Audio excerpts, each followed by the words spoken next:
Shalom, welcome to the Jewish View. My name is Rabbi Nachman Simon with the Chabados of Dalmar, together with my co-host Mark Gronich of Statewide News Service, jbiztechvalley.com, and as you can see now, columnist for the Jewish Press. Yeah, I have a column called Albany Beat, and I talk about how government relates to the Jewish community, or doesn't, as the case may be. And with a special guest, we have a return guest today. We have Senator Hugh Farley. He's the most senior member in the state legislature, or at least in the Senate. That's right. Welcome back to the Jewish View.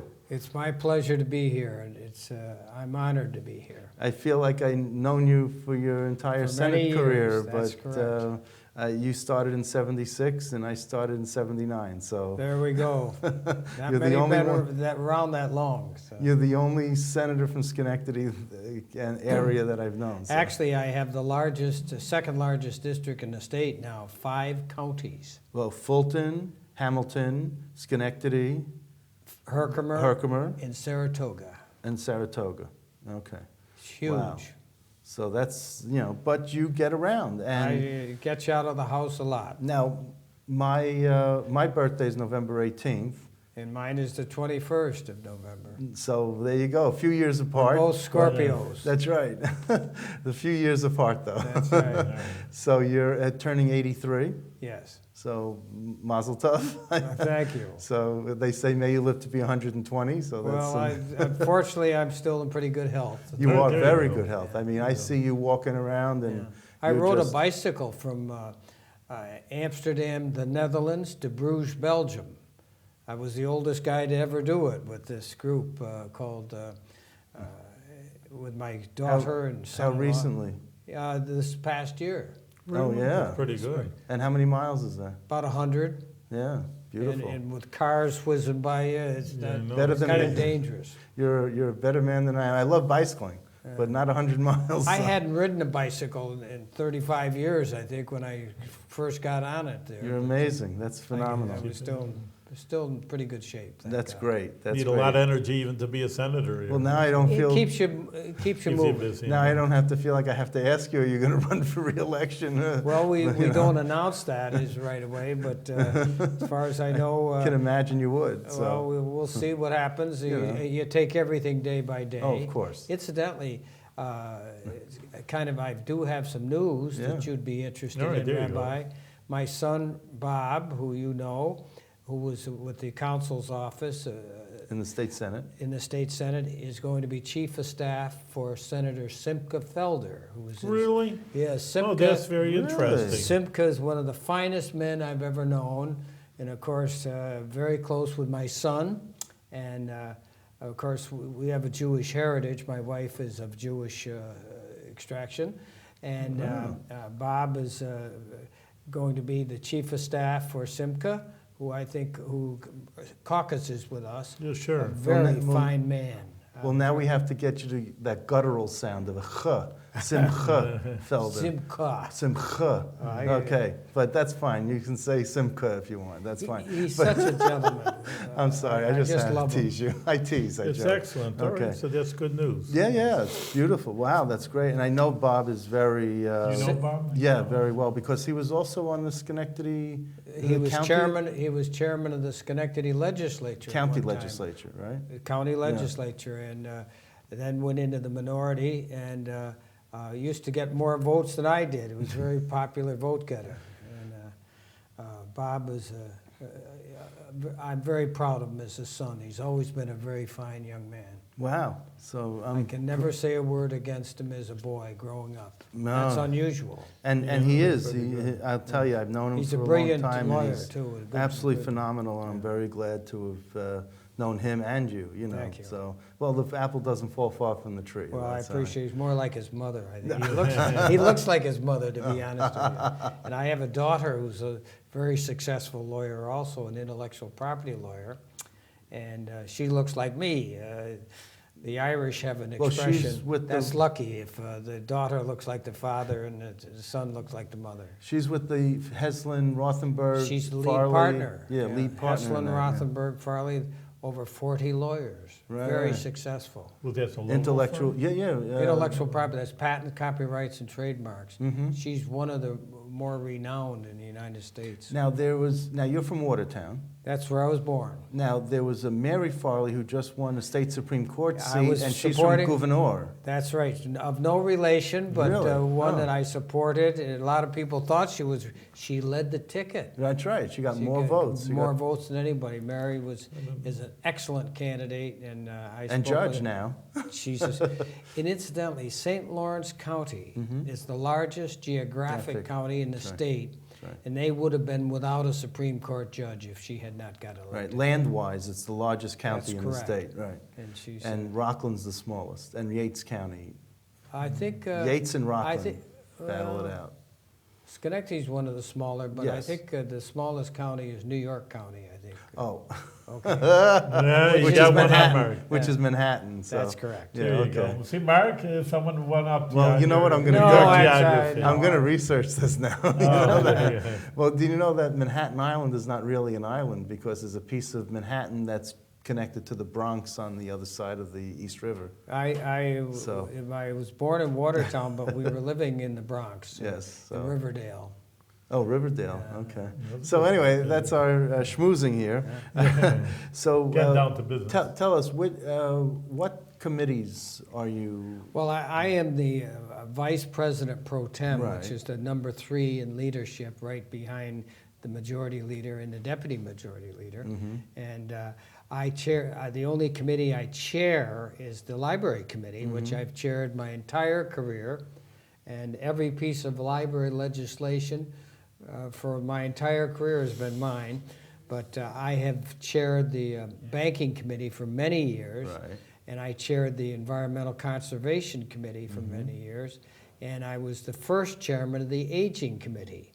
And I was very proud of some of the stuff I did in aging. Isn't that interesting? When you were young, you were chair of the aging. They used to complain I was too young to Yeah. be chairman of the... So I says, all right, I'll get older. That's you know. right. They'd say, you're pretty young. But I founded hospice. I'm the father of Really? hospice for the whole nation. Really, I didn't know that. Tell First us in about the- that. That's the First in the one. nation. And in my first year in the Senate, I passed hospice, and the New York Times did an editorial, kind of a backwards one, saying the most significant thing done this year was done by an obscure Yeah. freshman senator from Schenectady, Senator Hugh Farley, in founding hospice.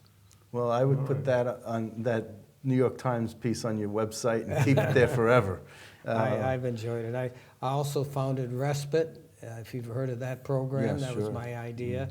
And I started the community services program and many things in aging. Oh yeah. No, That's when I was young and vigorous. that's. Well, that is a big issue because they say America is getting aged. I mean, Oh, the yes. baby boomers now are all seniors. That's correct. But there are more centenarians alive now than ever before. Fastest growing age group is those over 100. Wow. Small market that they start from, but You know, so there's some things here that say, April 16th is Library Assistance Day. Did you create that, or? yes, that's a piece of legislation that we passed, making that annually, that assistance day. On April That was 16th. mine. Well, after you pay your taxes on the 15th, you need the assistance of the library, the free assistance true. there. And then They all show up.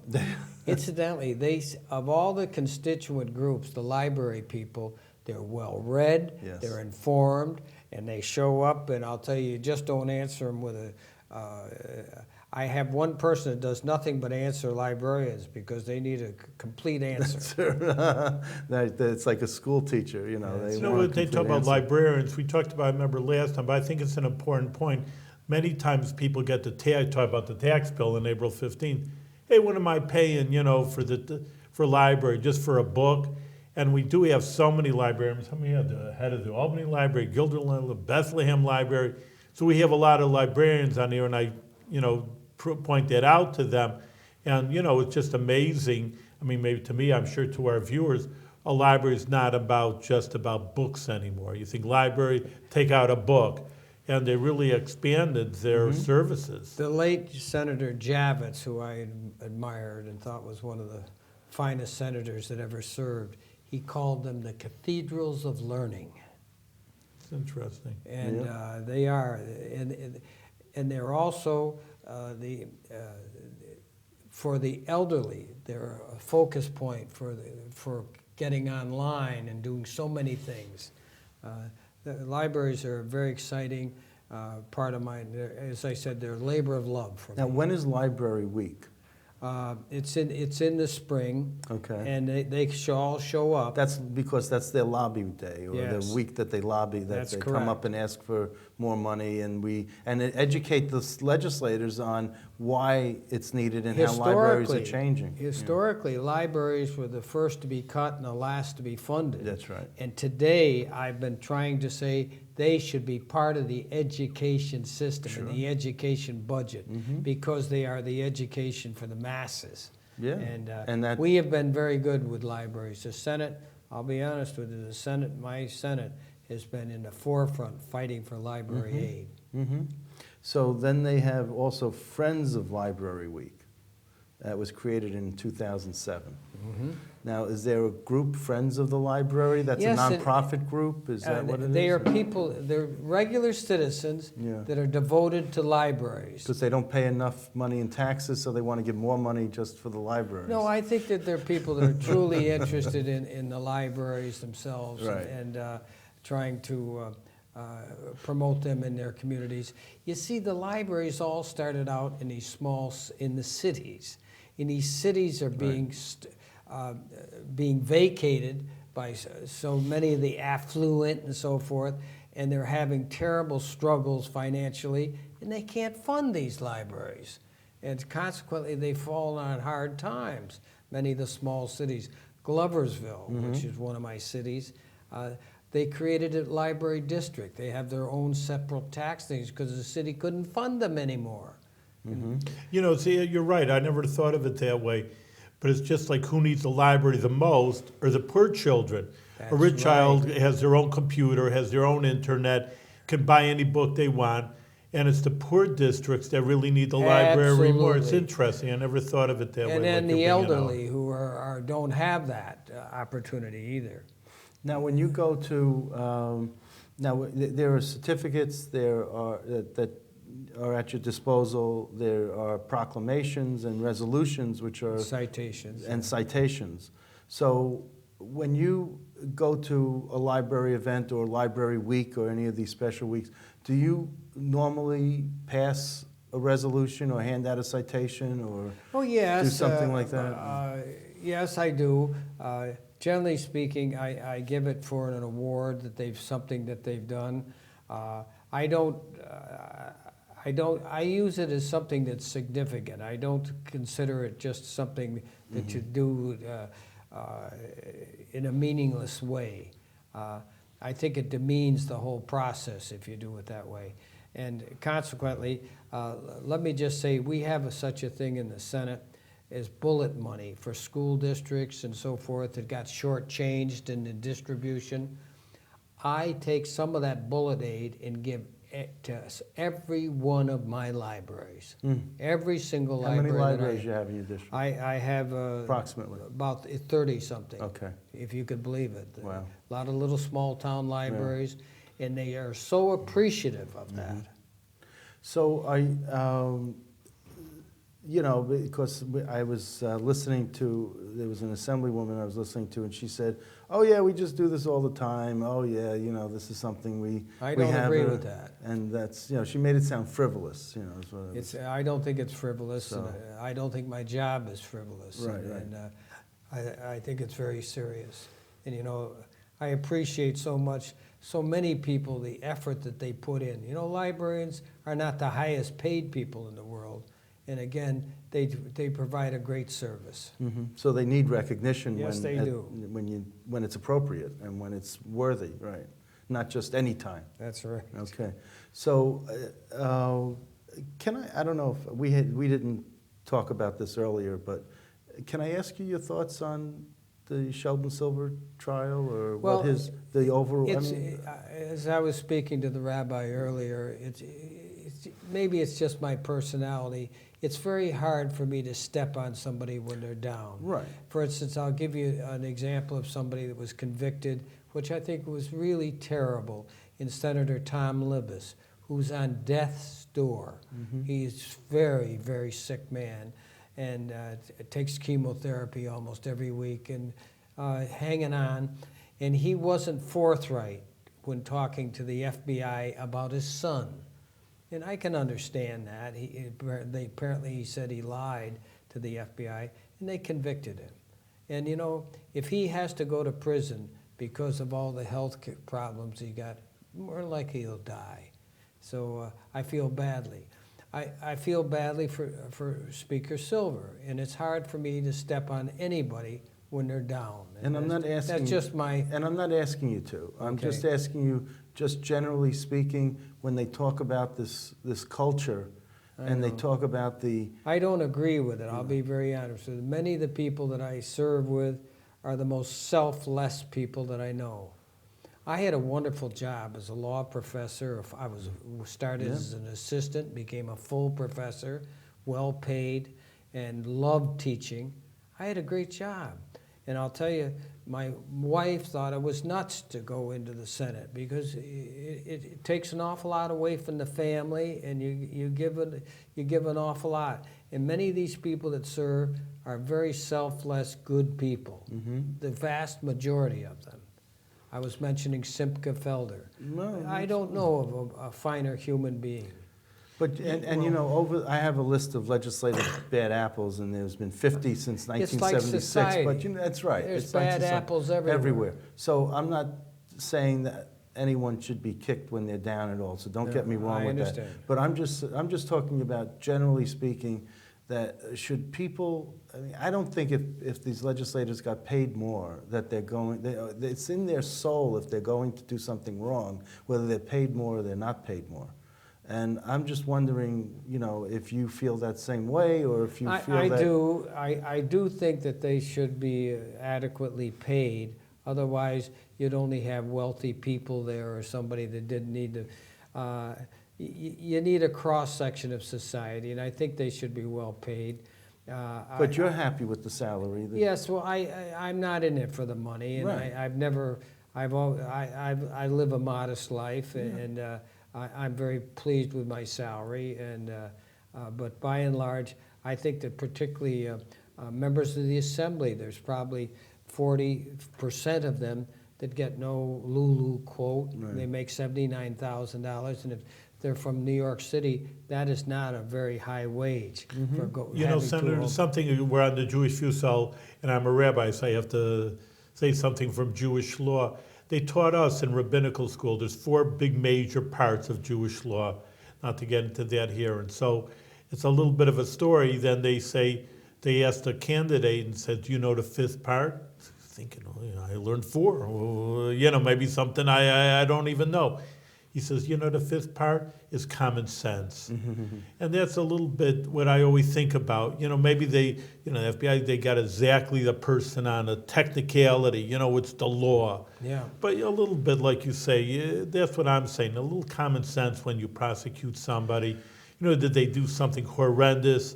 You know, use your prosecution skills on somebody that's really did a crime and not just didn't dot the I and didn't sign their name right, or I agree.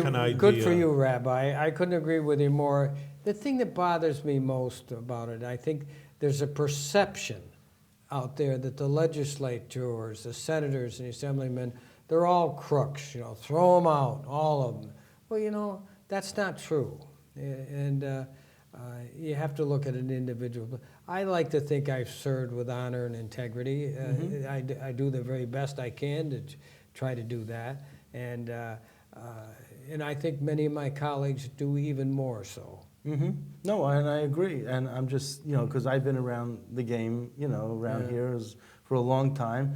It breaks my heart when I see, Malcolm Smith going to prison, and did you see the latest? He wants to postpone it again because he wants to take a course in what it means to be in prison before he goes to prison, Yeah. and they say, well, go to prison, you'll find out what it means, and you don't need a course to find out. But he wants to keep delaying it, you know. But he's someone who didn't do something right. John Sampson's another one who didn't do something right, you know, on the Senate side. But, you know, it goes back in the Assembly, you know, you got more members, so you got more problems there. I'm just saying in general, is the system a pay-to-play type of system, or is it not? Generally speaking. Generally speaking, it is not. Okay. I think that there's the perception that is that way, but I don't think it is. Now, does somebody have some influence because they are where they are? Look what Joe Bruno did for the Capital Region. Oh, absolutely. As Oh. majority leader. My gosh, every Second to place you none, look. yeah, right. The airport, the train station, Right. one thing after another. I mean, he used his influence to promote his district. Yeah. I remember somebody was once saying to me, the biggest thing we could do for Schenectady's economic development is to have Joe Bruno move to Schenectady. I mean, gee. Well, you know, I tell you, someone told me the story of how the airport got rebuilt, is they were in a leaders meeting, and Joe Bruno wanted the airport. Sheldon Silver, the Assembly Speaker at the time, wanted something for his district, so they said, okay, you know, you will give you money for this, we'll give you money for this, and they traded It could be, two. but you know, And- it was disgraceful, that airport at Albany, Yeah. in a major metropolitan area. Right. It looked like a municipal So many things. land. Senator Bruno did so many things Yes, he did. that are very worthwhile, and I was glad to see him acquitted. Yeah, because yeah, I think he meant well. Mhm. Did he push the envelope? Perhaps. But you know, he didn't. In his own mind, he was doing the very best he could. And do you think that most of the legislators try to push the envelope and get away with what I think not. They usually they don't have the wherewithal to push the envelope. To be very honest with you, I try to be very careful in that area. Oh, you don't even come close to the edge in Well, what you do. I do the best I can. You know, but you I'm don't- sure that people could criticize any. It's a tough business, you know. But you know, I get the sense You've that got to realize there's a significant group that wants you to fail, that wants you to be defeated, that wants you out of there. But I get the sense that these prosecutors, federal prosecutors, go after the people who are at the head of the legislature. Because way back when, you know, Fred Orenstein was the Democratic leader, and what was it, a 12-year battle or a 7-year battle with the courts, and then the charges were dropped. That's right. And, Well, and then he was stayed in as Democratic leader during that whole time, and another 4 years after.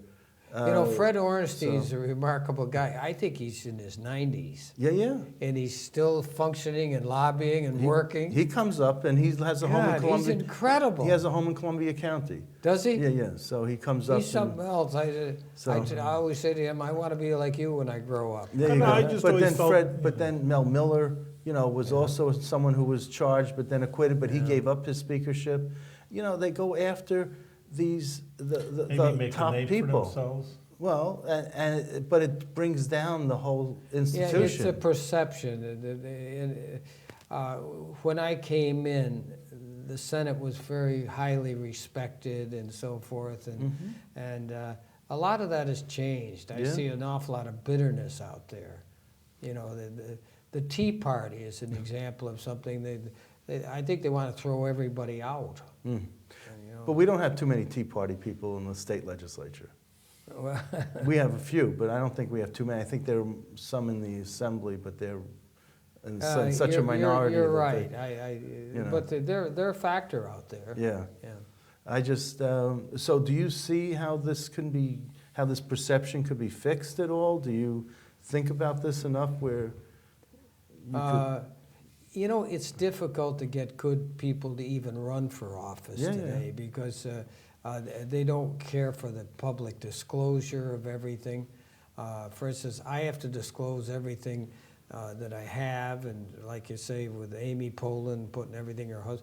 If my wife is a very private person, and she's shy and a very good person, I mean, if she knew how I had to expose everything, she'd say, "Get out of this business," you know. But I do. It's out there for everybody to look at.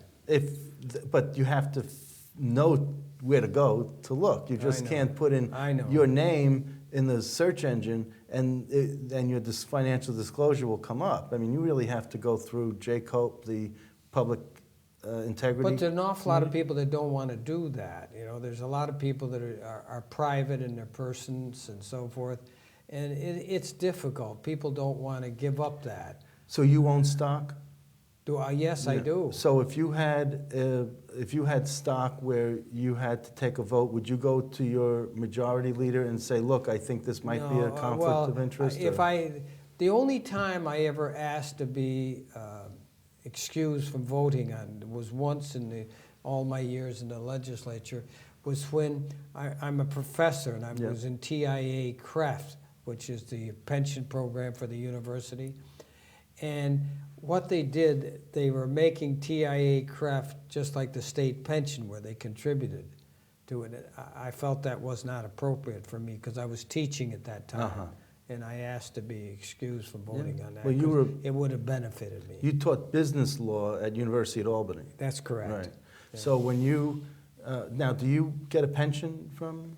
I have TIA is a different type of pension.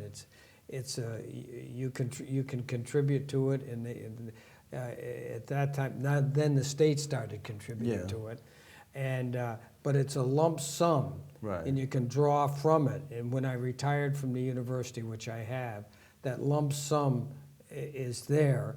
I have to take out of it every year because of my age, but actually that belongs to me. Sure. And that would be for part of my estate. So, but I don't take a pension from that. So you're not taking, and even My heirs will probably get it. and even from your law school teaching, or No. from when you were a lawyer. Do you have another income besides the Senate income? No, that's No. it. No. So you're not a double dipper like they talk about. Well, people. yeah, I have the state pension, Right. Which so I would be considered a double dipper because I had the TIA CREF and the state pension. I was in that for 40 some odd years, Right. 43 Well, years. You deserve to have, enjoy the money that you put in so much time. It's not like you did it for that reason either. I know. So. The thing of it is, if I died in office, my wife would not get my pension, which is that's something that should be changed. There's a number of senators that are older that are taking their pension. Yes. Because if they died in office, their spouse wouldn't get the pension. Really? That's not right. fair, yeah. No, you're right, and that's why that whole issue that the media makes a big deal about this, and I think I roll my eyes every time I read these. In all fairness, the editorial board, when I took my pension, they said that the law should be changed. In other words, it would hold it in abeyance that, for instance, if you died in office, that your spouse. But then if you sponsored the bill, they'd say that you're a conflict of interest. I know. So you can't sponsor the bill, so who's going to sponsor the bill? Well, I think it should be done in the budget or something, because it only, you have to be 65, I Right. believe, and you have to be, 65, and you have to have reached the qualified number of years and so forth. I want to get to some of the legislation that. I'd want to mention something about the election. Sure. We had a huge race in Binghamton, Broome County, where we won. That's Senator Libis's old seat, where we won a huge victory. 75%. I've never seen. Well, now anything. we have to figure out how to pronounce Akshar, is it? That's close enough. Akshar, because he's going to be isn't he alphabetically maybe Adabo and Akshar? You know how when they call the roll? Amador. Oh. Let's see. No, Amador's after Akshar. That's right. He may be the first one when they read the call the roll. So that his clerk is going to have to know how to pronounce his name. That's true. That's the only thing I thought of. Yeah. You had some bills that last session that I wanted to ask you about, and if you don't know, this is not rehearsed, so. That's all right. Relates to the acquisition of abandoned cemetery plots. Yeah, that's a good piece of legislation. And I'll to speak of another one that I'd like to promote. The cemetery has got these lots that have been abandoned. This would allow the cemetery to retrieve those and sell them and use them again. But who runs the cemetery? The cemetery does. Who, I mean, is there an owner of a cemetery? Yes, it's or is usually, there? it could be the Catholic Church or the temple that has that. Sure. There's- Because down in New York City, it's a whole different system. They I have know. these huge tracts of land that go on for miles and miles, and there are different societies in different Incidentally, sections. Did it get passed or I don't know, Rabbi. Can Jews be cremated? no? No, Not supposed to. not- No. From the earth. 60% of the people are being cremated today. Really, I Yeah. didn't know that Yeah. percentage. Yeah, it's in the 60s. Because of the price? A lot of times because No. these funerals are very expensive. I think he might have hit I think it's cheaper to be cremated. Oh, is I it? think. No, Yeah. that's Well, what the- a lot of people- I don't intend to be cremated. Okay. My wife doesn't want to be. Ed Sure. O'Brien, the anchor who just passed away, Yeah. the morning anchor, he was cremated. Was he? Yeah, an awful lot of them are. You know, I didn't know but that. but this did this bill pass the Senate, I think it did, yes. but I not don't- the Assembly, or That's right. Okay. I don't know how Okay. it's current. I have another bill Yes. with, and I heard you mentioning Assembly Fahey, yeah, that would allow a student who is being in trouble, if you will, the only thing that the superintendent or the principal has to do is to expel him or to throw him out. This would allow him, the principal or the superintendent, to give them public service, to clean up the graffiti or something. Because some of these kids, these bad apples, they like the idea that they're thrown out of school, It's interesting. suspended. That's a good idea. it's It a is a badge of good honor idea. sometimes. You know, And it put them to work. yeah, like the prisoners. I mean, you go in the legislature. You know who cleans the marble flooring in the legislative office building? The prisoners. Really? Yeah, I go there, after hours, and I'm going through there. Really? And they're chained and they're roped off, and it's amazing. But that's who cleans the I Capitol. remember I floor. was at the Capitol in North Carolina with the governor when I was president of the Council of State Governments, and all the people that were working there and so forth. I got very friendly with them, and somebody came up and said, they're all convicts. I thought they were very interesting people. Yeah. Well, they are in a different way. Okay. All right, listen, we're out of time, but you're such a great guest.